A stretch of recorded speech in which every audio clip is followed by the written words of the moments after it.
It all started when my wife and I bought our dream home in a quiet, upscale suburban neighborhood nestled on the edge of town. Tree-lined streets, manicured lawns, and matching mailboxes. The place looked perfect from the outside, but behind the polished appearances lurked something far more toxic. The Homeowners Association, led by its self-appointed queen, Karen Whitmore. Karen was the epitome of the stereotypical HOA tyrant. Mid-50s, short platinum bob, large sunglasses, and a clipboard seemingly fused to her hand. She walked the neighborhood daily, like a general inspecting her troops. Nobody escaped her scrutiny, not even new homeowners like us. 3 weeks after we moved in, I received my first notice. It was for inconsistent grass color. Yes, apparently, the shade of our turf wasn't uniform enough. Karen's complaint stated that we were violating Section 4.3A of lawn maintenance aesthetic standards. I laughed it off. Until the second notice came. Then a third. By the second month, Karen had already flagged us for leaving our trash bins out 15 minutes too long, not trimming the hedge to regulation height, parking my work truck too close to the mailbox.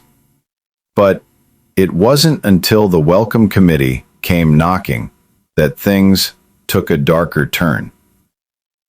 I was at work when Karen showed up. My wife, Jenna, calm, polite, and pregnant at the time, opened the door.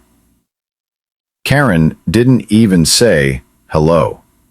She barged in like she owned the place, talking over Jenna. "I need to inspect your back patio. The HOA received an anonymous tip that you've installed unauthorized lighting." Jenna, confused, stood her ground. "Ma'am, this is private property. You can't come in here without permission." Karen scoffed. "It's part of HOA regulation. We have authority. I'm just here to help you stay compliant." Jenna calmly but firmly asked her to leave. Karen did leave, but not before snapping a dozen photos of our property and threatening fines. That was the day we realized we were in for more than just suburban living. We were at war. Over the next few weeks, Karen escalated her tactics.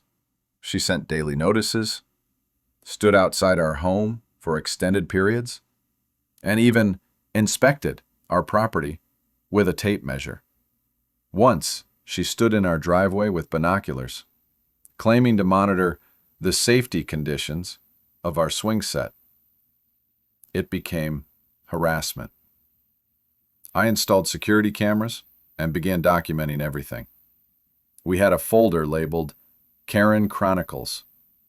My wife, a dispatcher for the local 911 center, remained calm through it all, until the incident. One Saturday afternoon, Jenna was on call from home. She had just sat down at her laptop, headset on, when we heard banging at the door. Karen. I looked through the peephole.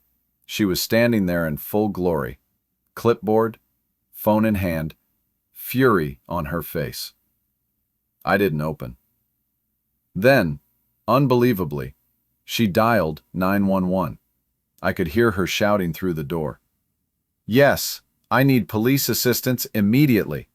I'm the HOA president, and I am being unlawfully detained outside a resident's property. They're hiding something in their backyard. It's an emergency." Jenna's eyes went wide. "I just took that call," she said. What followed was cinematic. Jenna, professional and composed, called the local precinct and informed them of the situation. She pulled the call transcript, audio file, and video footage from our cameras, and flagged it for immediate review. I'm forwarding everything to Officer Ramirez, she told me. He's dealt with her before. Minutes later, 2 patrol cars rolled up. Karen stood proudly, pointing at our house. That's them. Arrest them for noncompliance. The officers calmly reviewed the footage. They asked Karen if she had any legal reason to be on our property. She insisted her HOA role gave her full access. That's when Officer Ramirez asked, "Did you know the 911 call you made was answered by the homeowner's wife?" Karen's face paled. "And did you also know that making a false emergency call is a criminal offense?" Jenna stepped outside, calm as ever. Karen was arrested right there on our lawn for misuse of 911, trespassing, harassment. She screamed about how this isn't over, as she was cuffed and placed in the cruiser. Neighbors watched from their windows. The neighborhood would never be the same again. Karen's arrest shook the HOA to its core. Most residents had silently endured her reign of petty terror, but her arrest and the viral video that followed changed everything. Yes, the footage from our doorbell cam made it online.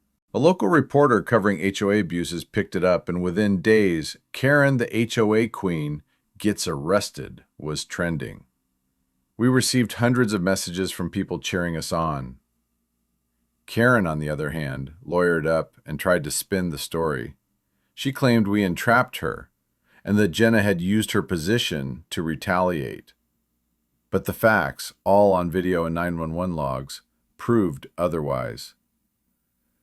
Then came the HOA meeting. We showed up, clipboards and cameras ready. It was standing room only. For the first time, Karen wasn't at the head table. In fact, she wasn't even allowed in. Residents took the mic. One after another, they shared their experiences. She fined me for wind chimes. She yelled at my kids for drawing with chalk on the sidewalk. She opened my mailbox to check compliance. The board was shaken. Petitions were circulated. A special vote was held. Karen was officially removed from the HOA board, permanently. But her damage lingered.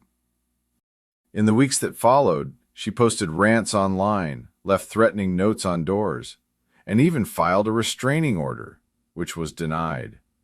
Eventually, she moved out. Her house sold within a month.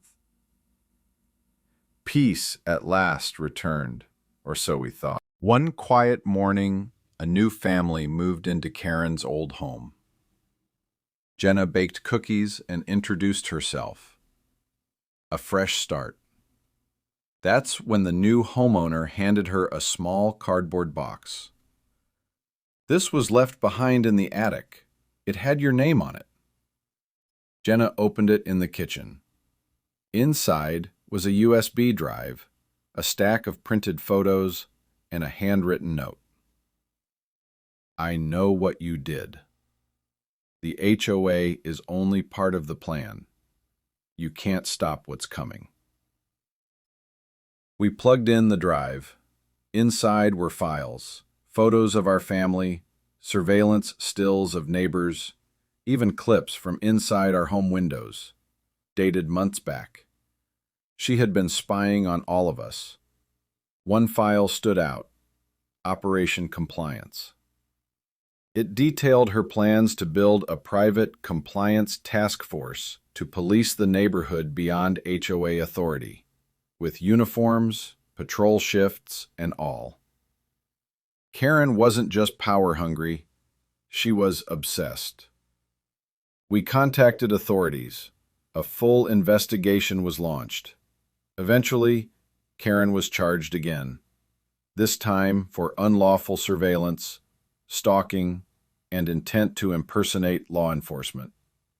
It turned out she had filed business licenses for a private security firm under the name Neighborhood Compliance Agency. It all unraveled. Our neighborhood, once under siege by a clipboard-wielding dictator, finally found peace. Jenna was promoted at work. I was invited to speak on a local podcast about HOA abuse. And Karen? She went silent. We never saw her again. But every now and then, Jenna checks the 911 logs, just in case someone else tries to play Karen.